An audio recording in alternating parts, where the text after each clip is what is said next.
Hi, Ben. Hi, Ahmad. So thank you very much for giving us your time. You're absolutely welcome. Thanks very much for having me. Where are you based in? I am in London, in a place called Elephant and Castle. I'm in a small flat overlooking sort of East London. Where are you? Okay. I am right now out of Wrocław in Poland. So we were supposed to be in Warsaw, but unfortunately we ended up in the lockdown. And the core of the team was based in Wrocław. So imagine the video crew and everybody else could not really find even an accommodation in Warsaw. So we managed to somehow try to sneak out of Warsaw and find our place right now. So we are out of Concordia in Wrocław for the time being. We don't have an elephant here, but let's just say, aside from that, everything else is totally fine. Yes, good. So, Ben, I'm sure that we can talk about East London and elephant all the time, but talking about the elephant in the room, we're going to talk about ARIA. That was brilliant. Thanks very much. So from elephants to wolves, Exactly. it's a great honour to be here at the Wolves Summit as probably one of the least accomplished speakers amongst your excellent set. And I think I'm at the moment rivaling stages with the European Commission. So thanks for those of you who've chosen the UK. I'll speak for about 10 minutes and then Ahmed, like perhaps you could grill me with a few of your own questions and then we could go to the audience. Does that sound good? Perfect. Definitely. Let's go for it. So I'm here to tell you about the UK's new public R&D funding agency, ARIA, the Advanced Research and Invention Agency. This will be an agency tasked with the explicit goal of investing in high-risk, high-reward research and technology. I understand from talking to you earlier, Ahmed, that the Polish opera scene is fantastic.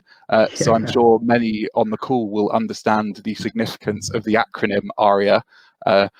ARIA will be a solo voice in the UK's public R&D landscape, doing things slightly differently from the rest of our funding streams.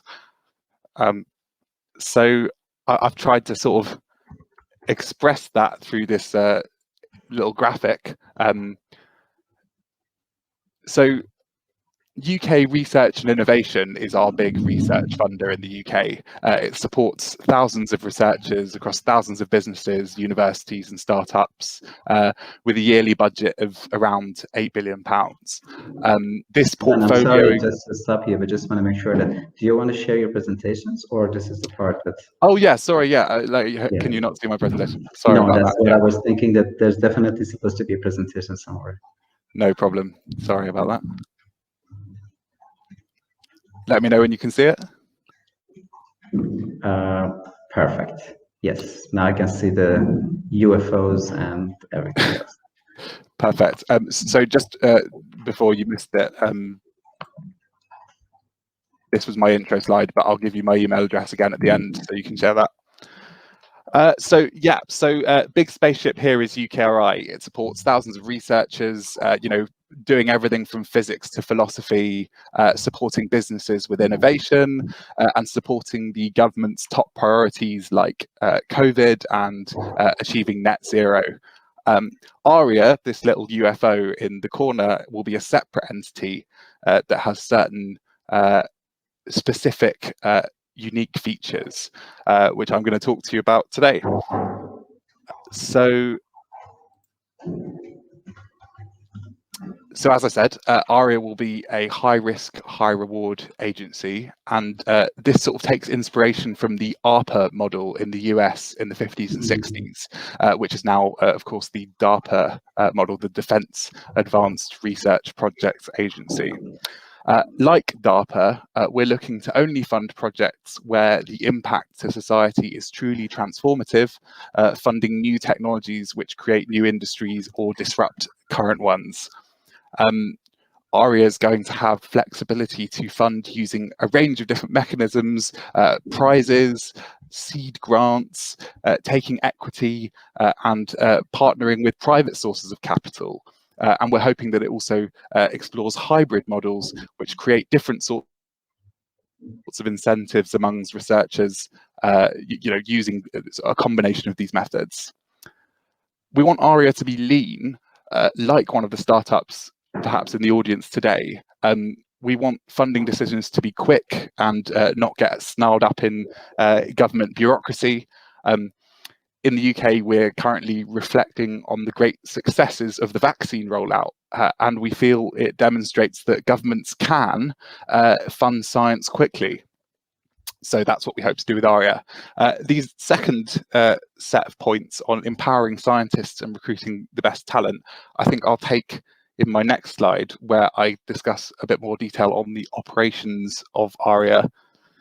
So we're going to run a program manager model, probably, which is inspired by what ARPA and DARPA have in the US. Some of you might be familiar with this approach already, but for those who aren't, I'll just take you through the broad strokes. ARIA will hire a set of program managers, and this position has the slightly sort of rare combination of technical expertise, maybe expertise gained in industry or academia, but also a sort of leadership skill, like a skill to be able to sort of corral and convene people around a new technology or a new concept. So people will apply to be these program managers, and if successful, they will be employed by ARIA, given a budget over which they have great control, a multi-million-pound budget, and they'll use that to fund a variety of different research projects with a variety of partners. And the crucial thing is that these projects won't be standalone. They will all cohere. They will be led by different partners, but the program manager will ensure that they all form some sort of coherent vision, which will be of their own design, of course, and that's what will have given them the job in the first place.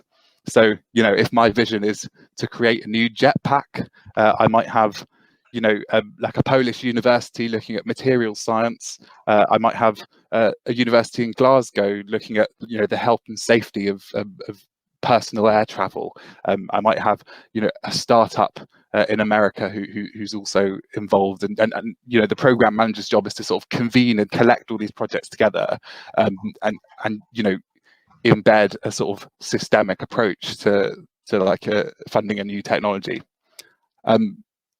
So I suppose many of you in the audience will be private investors and startups. You might be wondering how you can be involved in ARIA. So ARIA is setting out with a mandate to distribute funding primarily across the UK, but we're also working to make it open to researchers around the world, whether that be funding universities and businesses abroad, or by making it easier for researchers to come to the UK to complete a project funded by ARIA. There's no doubt in my mind that among the Polish natives in the audience, we might find the next Jacek Kopinski or Jan Szczepanik, or even Marie Curie. So how might ARIA cross your paths in future? I've just written down 3 ways on the slide here. Firstly, R&D intensive companies of all sizes in the audience might be beneficiaries of project funding through ARIA. Investors might look to partner ARIA to support emerging technology where there's huge potential, but perhaps the activity's just too risky to take on alone. And maybe aspiring inventors and researchers in the audience might fancy themselves as potentially occupying one of these program manager positions in future. And so we hope applications will be open in the next couple of years. In quicker time, we're soon beginning our campaign to find our first chair and CEO. So if you are, or you know anyone who is super exceptional and potentially a world leader who could do this job, then please do get in touch, and I'm very open to your suggestions. That's actually all I had, Ahmad. So perfect. Ben, I'm just gonna ask you a question, but hopefully I'm not gonna put you, like off guard because you had a lot of interesting things that you mentioned, and I'm definitely gonna go back there. But as a very, let's just say, proper British guy in the UK, I was just trying to wonder, how do you know Jacek Karpinski? I'm very impressed by that. I have to confess that I'm from the science team in the Department for Business, Energy and Industrial Strategy, and I've got lots of colleagues who are absolute nuts about this sort of thing. And I have to say, it wasn't me. Did I get the pronunciation right? Very, very much. And at the same time, let us say, I'm very impressed because he is a very, let us say, well-known engineer with a bit of a twist because he was born in Italy. But let us say he is definitely a Polish pioneer. And, like I'm genuinely saying, like, I was very much impressed that, I wondered whether it was even right to say Marie Curie, because I guess, yeah, the French would yeah. say that she's French, but You she's Polish. you win all of the Polish people by just calling her Polish, like Marie Curie and Chopin, like it would never go wrong. So Yeah.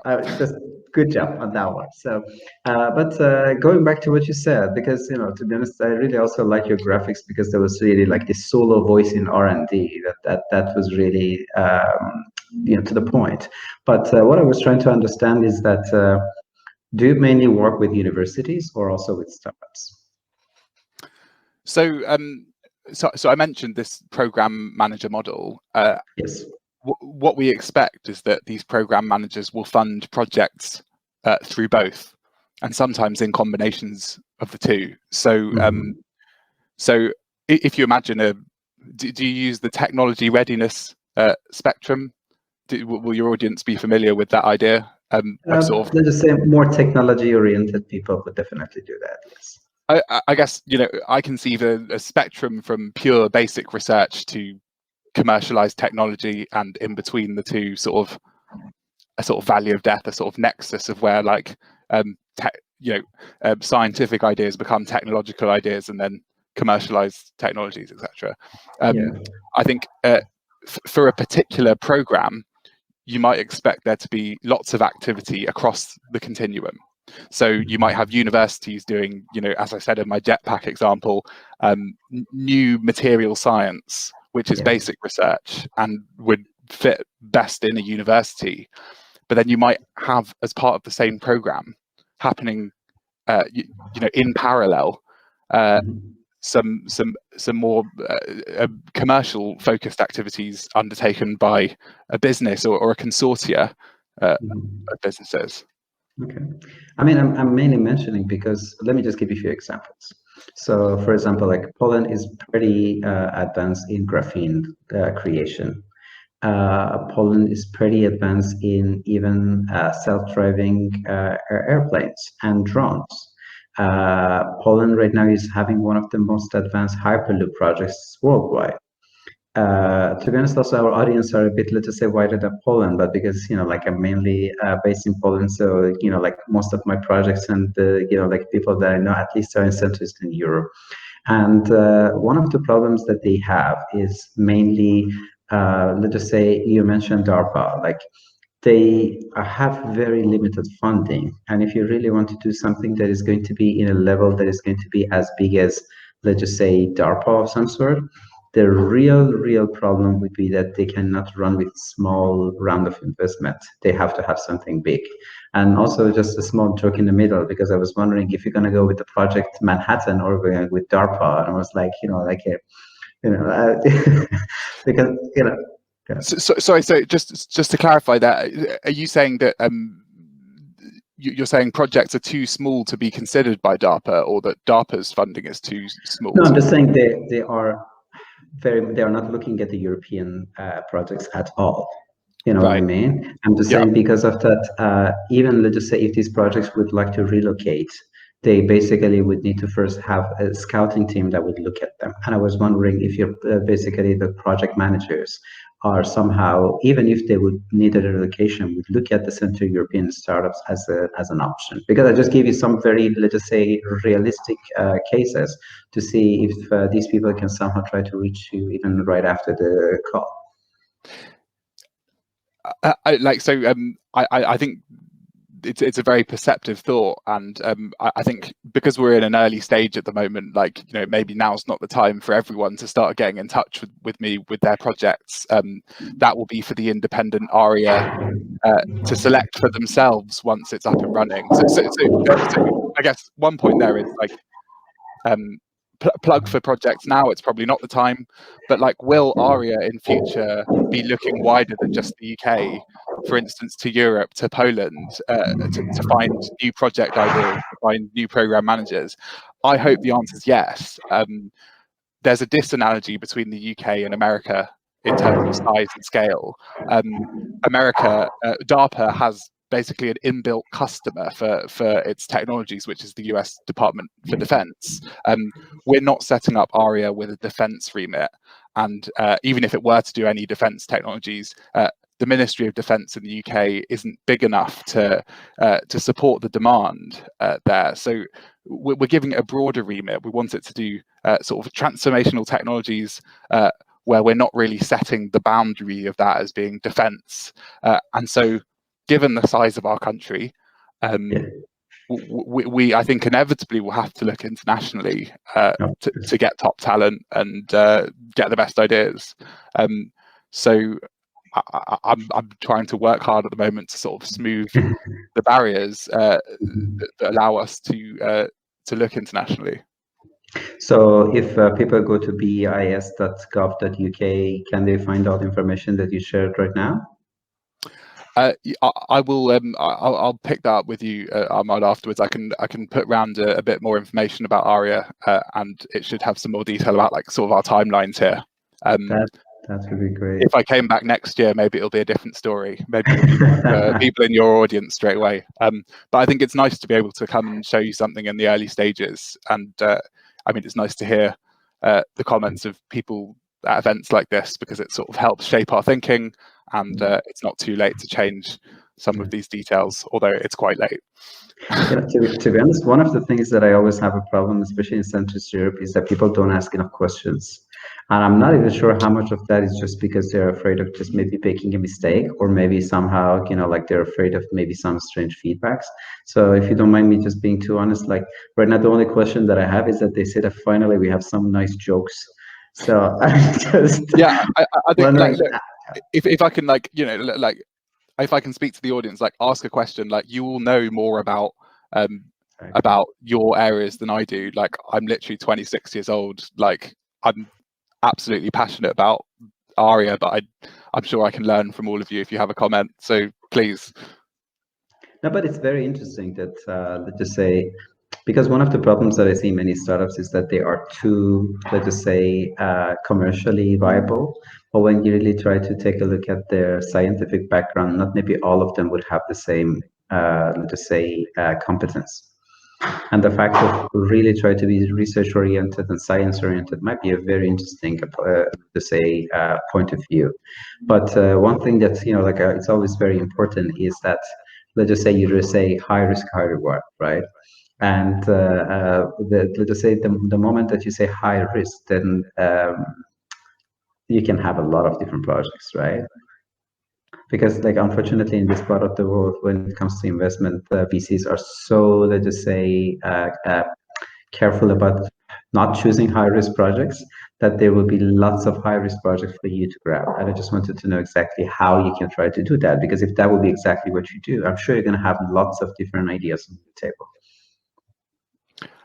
Yeah, I think that's a great question. I think ARIA, as an independent body, will need to go out and speak to venture capitalists. It will need to understand what their decision criteria is for selecting high risk projects. Well, I mean, I sort of assume that most of what they fund is by definition high risk.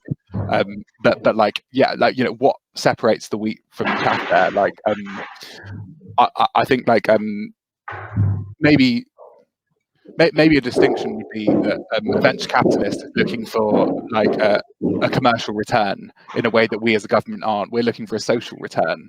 So a technology that might have huge implications for clean transport and like healthcare, defense, maybe I'm not committing to those industries, but like industries that might have a far higher social return than commercial return. That's where we can potentially plug the gap that that the VCs won't touch, but perhaps also look for commercial avenues partnering with VCs. We're a government, so our incentives are different. Let's just say, and I'm saying it with a very serious, let's just say, tone, that I really wish there would be one thing on your list would be to cure cancer. Because this is beyond me, that like nobody still even went close to this. Like it's just like we managed to find some vaccination, everything for COVID, but it's still after I don't know how many centuries, the cancer still isn't everybody's table, and everybody's suffering from that. If I just said right now, like, yes, ARIA will do that, then I wonder what would happen. Like, have I committed us to doing that? And maybe it will happen. Like, maybe I should just say yes, but like, I'm worried I'd lose my job. So that's if you a promise to cure cancer, if you lose your job, I promise there are thousands of people who are going to hire you. So. Thank you. Why did Ben lose his job? Because he was trying to cure cancer. I mean, that's the best thing ever. But I think like there is another interesting point here where I mean, curing cancer is like a specific end goal that's well defined, and I think ARIA is likely to sort of invest in multi-purpose technologies, like not AI, but things like AI, not necessarily robotics or synthetic biology, but those things that have multiple different applications and might cure cancer, but might do other things too. I understand. So sort of trying to restrict it to like focus on specific goals like curing cancer might not be how program managers decide to structure their program. But that was a very well definition of the project, because that's very specific. And to be honest with you, again, going back to this let's just say idea of the centrist in Europe, there are lots of very interesting AI experts that are coming out of here. Just for example, like you mentioned about like Polish scientists. So one of the other Polish scientists, I have to remember his name. I think he's basically he's the CTO of OpenAI, Wojciech Zaremba. Like he was from Warsaw University, and and right now he's basically running the OpenAI, and like they're basically renovating everything that is about the AI is coming out there. There's one port you can basically see, like the footprint of the OpenAI there. And again, going back to this region, the biggest part, unfortunately, is the lack of proper investment. Because as you can imagine, these projects are basically in need of a massive amount of investment. We have lots of interesting projects here also about nanotechnology and let's just say even photovoltaics that they're really groundbreaking. And as you also mentioned, there are lots and lots of different, let's just say, usabilities to that. Another thing that is also is very, let's just say, well established in a country is literally some people call the south of Poland as a drone valley, because there are lots and lots of different projects that are happening in this part that they are drone oriented. We have a question from Adriano, and he asked, what companies and technologies has ARIA invested in the past? I don't have I cannot hear you.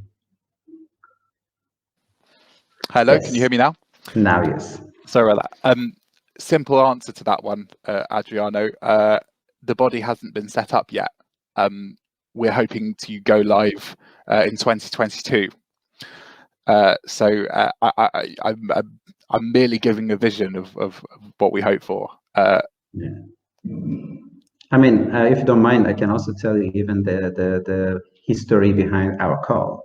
So I think the first press release was published on the 2nd of March around ARIA. And as a part of our package with the British Embassy, I reached to the guys at British Embassy in Warsaw and tried to say that we definitely have to somehow, shed some light on the ARIA project, because it sounds really interesting. And let's just say we can try to focus a bit more on the more tech savvy and research oriented ideas. And that's why, we have the pleasure of having Ben as our speaker. So let's just say it's a very, very fresh idea. Good.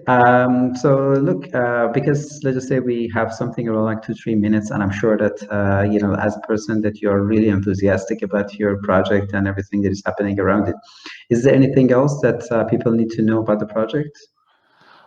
Is there anything else? I've tried to be holistic in my presentation and left nothing unsaid. Let me just think. What else?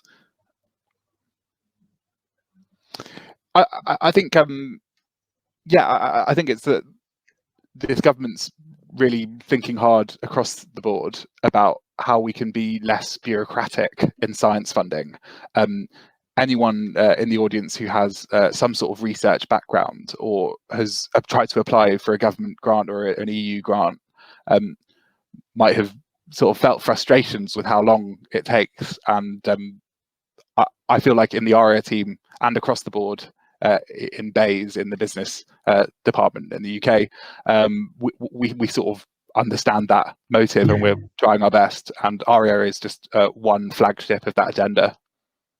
Okay, that's very, let's just say, on board. To be honest, I'm pretty impressed with how flexible and agile at least the guys at the British Embassy in Warsaw are operating. Like even though that they're a government body, but whenever we need somebody agile and super responsive, they are our guys. So if you could also, let's just say that you're as like as good and as fast as them, I would just say that all these ideas are going to be in very good hands. I mean, those guys you mentioned are top of their game, and I hope to be able to do that too. Yeah. So yeah, I just wanted to also mention that Ben, two different things. First of all, I really want to make sure that like the UFO of ARIA is just gonna end up in the Central Eastern European space. You've made that point very clear. Yeah. Yeah, and on the other hand, also that we have our agreement. We're just gonna have you in Warsaw, just to bring you a little bit back into not knowing the ecosystem from outside, but rather try to see it in person. I would love to come back next year and give you an update in person. I'd love to come to Warsaw very soon. That would be great. So let's just summarize it in that way, that you basically shared your email with the audience so they can easily direct contact you. And as you mentioned, the project is going to be launched very soon. So people can try to just go there and find it. And with that, I just say that thank you very much for giving us your time. It was a pleasure having you on the WOP Summit. Thank you so much. It was a pleasure as well. Thank you very much. Yeah.